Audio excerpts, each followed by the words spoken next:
What a gorgeous sight, and what a magnificent day to go racing in Canada. Welcome to NBC Sports coverage of the Honda Indy Toronto. It is race 11 on the 17 race schedule for 2019 in the NTT IndyCar Series. So much history here at this place. Will Power, series champion, Indy 500 winner, looking for his first win of the season. Ryan Hunter-Reay would dearly love to be up there as well. It's been a rugged weekend, rough weekend, and the hometown hero is James Hinchcliffe, starting outside the top 10. He would really love to be on the podium. This time last year, he was racing with that guy, Robert Wickens, his best mate. Robert is still recovering from that crash at Pagenaud a year ago. That's Carly Woods, his fiance, in the special Arrow Acura NSX, hand-controlled. Robert is about to do parade laps in front of this crowd here at Toronto, and he will also give the command. What a special moment. He has displayed to the world his determination and his drive to get back up onto his feet, and his recovery thus far has been remarkable. Here we go.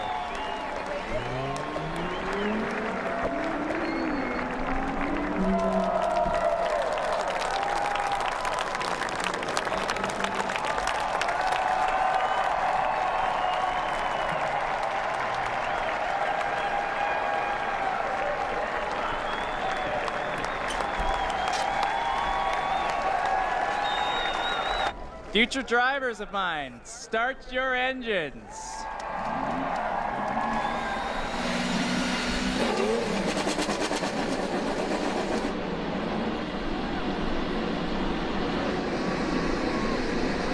Ready to go, 85 laps for the Honda Indy Toronto. It is time to bring the action north of the border.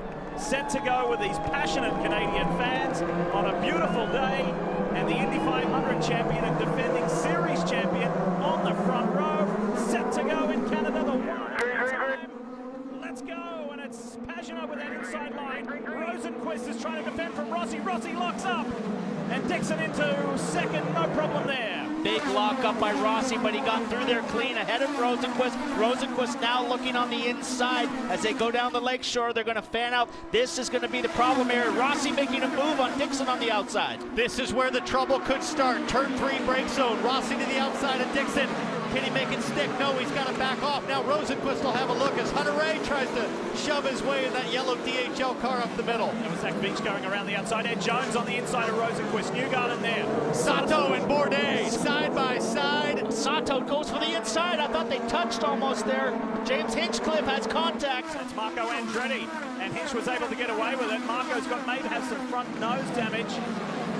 Inside is Power. Oh, that's not going to work. Andretti's gone around. What a move by Andretti. He did a complete 360. Ericsson, Matthias Lace caught up in that. Look at Power and Rahal arguing with their hands. That was way over optimistic by Power. He saw the door open, but he was down the inside in the dirty part of the track. And I don't know, 3 wide is not going to work. I don't think that was overly optimistic. He had position there, but it relied on Rahal to leave him room, and Rahal was having none of it. He gets a run right here, and he's just slices down the inside, and he just wasn't there. Well, he was from way back. I'd agree with that, but the other problem is that Rahal was taking a look on Marco Andretti, who had suffered so effectively. They were 3 wide. Watch Marco. 2.5 wide. Marco does a complete 360, boots it, brings the front end around. That was a sweet move. And the yellow's out, so effectively the field's frozen there, so Marco should be in front of Colton Herta on the restart. We ride on board with Graham Rahal. Watch, Graham goes to the inside of Marco. I just don't think Graham knew that Power was coming from that far back either. Coming back to green, let's see if we can string a few laps together here. Let's go racing in Toronto. Pagenaud at the front. Big old wiggle for Scott Dixon coming onto the front straightaway as he tries to get the tires cleaned up and ready for battle. We'll see if he has a chance to make a run on Pagenaud on the back straightaway, but I think Pagenaud is looking pretty strong right now, Paul, on this restart. Absolutely, got a nice restart. Dixon right there, though. They pulled a little bit of a gap to Rossi. Rosenquist is right there. Oh, and Jones pops out. Nice pass. Poor Felix Rosenquist napping. That was awesome work from the driver from Dubai. I like that out of Ed Jones. I don't feel like he has the quickest car on race pace, so he knows he's got to make his work early and try to make track position, because I think Rosenquist is probably better over the stint. By the way, that used to be his ride, that number 10 Ganassi car. So he's going to say, I can still show you what I can do. Now is the danger zone for the leader, Simon Pagenaud. If it goes yellow, all these guys will cycle out in front of him. Piggott on the outside of his teammate and runs him wide. That's not very nice. That was dirty, and now there's wing damage to the right front wing of Spencer Piggott, and he will not appreciate that. And you can hear him, he just drove me into the wall. Felix Rosenquist in from the top 5. I think you got to bring Pagenaud in right now. It's too gnarly out there. This is when accidents happen on cold tires. Everybody's coming in, getting off of the reds. Further back, side by side, Piggott with Bourdais. Broken wing, and he might end up with another one on the other side if you try to go side by side through there. Hinchtown comes up the inside, slices it down there. Turn 5. That was very bold from Hinchcliffe, but he made it work. Here it is, he sets him up. Piggott's trying to defend. Hinchcliffe just sends it right up the inside. If I'm Piggott, I just keep going on that wing until it breaks off, because the penalty to change it on a pit stop or come in and change it is going to ruin the race for him, and he's still running in a decent position. Here we see the move again from Hinchcliffe. This is Colton Herta. Thought something may have been going on. Got a banner wrapped up off the wing, so he's brushed the wall somewhere and pulled one of the banners off of the concrete wall. And if that ends up in the radiator, that will overheat the car right away. Colton Herta, we did check in when you asked about was there an overheating issue when he picked up that banner. He did not hit the wall to cause that banner to get stopped. It was on the racetrack. Check with Brian Barnhart, who calls the strategy on this car, said no, it's not overheating. We look like we're A-OK. You're looking at Alexander Rossi exiting the pits, yes, with 36 laps to go. Can he make that tank of fuel last? Can he go all the way to the end? This is going to be interesting. And he's the first of the front group to stop. So his story to follow. He's immediately on the push to pass because he's under threat from Marco right here on the outlap. He does not want to get behind Marco Andretti. He needs to get the tires warm. He's got clear track in front of him and settle into a good pace. Rossi has a chance here to make some ground on Scott Dixon in this sequence. Rossi's coming through turn 11. There's Rossi. Oh, he lost the position, but I think he'll get him in turn 1 without any trouble. The plan there for Rossi was to stop early and hopefully catch a yellow, but everybody else was up on that move and decided to pit the very next lap. That's how valuable it was for Rossi to stay ahead of Marco Andretti when he came out of the pits to have clean traffic, and Bourdais and his teammate Ferrucci are getting into it. On the push to pass now, and he's right there. There's a third car in the mix that's right there in the back. Don't forget, Ferrucci refers to Bourdais as dad. About 20 years separate these two. Under brakes, turn 3, here comes Rosenquist. He wants a shot at Bourdais as well. It's tight in turn 3, Bourdais will prevail. Right back, you see Hinchcliffe now trying to make some moves. Hinchcliffe is on hot tires. He's on his second lap on those black tires.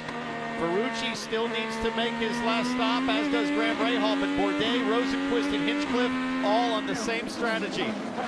Guess what's happening at the front of the pack, folks, since we were gone? Scott Dixon is coming. 2 seconds off Simon Pagenaud. He hasn't been that close to Pagenaud since the green flag dropped. Dixon has just set the fastest lap of the race. Pagenaud's had to step up his pace, and now, if he looks in his mirror, that orange PNC Bank car is getting bigger and bigger, closer and closer, and Pagenaud has traffic in front, trying to stay on the lead lap. Half a second, Lee, sorry, is the gap between Pagenaud and Dixon. Dixon has closed. He's right there. We're looking out the back of Hunter Ray as Pagenaud is struggling to get close to Hunter Ray, and he has used those valuable push-to-pass seconds. He's almost level now with Dixon in terms of push-to-pass remaining. Kyle Moyer said don't worry about Hunter Ray, but you got to worry about Hunter Ray because Dixon's now right on your tail. I have a feeling that he might have used up his tires a little bit trying to get by Hunter Ray, and he will not make it easy for him. Problems for Takuma Sato, what a shame. Oh, he's blown up. He was running 5th. Shut her down. He's in the pit area, so that's not going to cause a yellow flag at all. He's now in the pits, so Dixon's got to keep the pressure on it and push. He's got to push Pagenaud faster than he wants to go for the fuel mileage. Oh, what a shame for Takuma Sato. Had a really eventful second practice. Hardly did it because of a hitting the wall. Then he got caught in a scuffle with Sebastian Bourdais, running 5th, great race, and now fire has ended his Honda Indy Toronto. Dixon continues his pursuit, but he's running out of laps, and he's got to clear this, the Gainbridge Honda of Zach Veach, to even have a shot at Simon Pagenaud.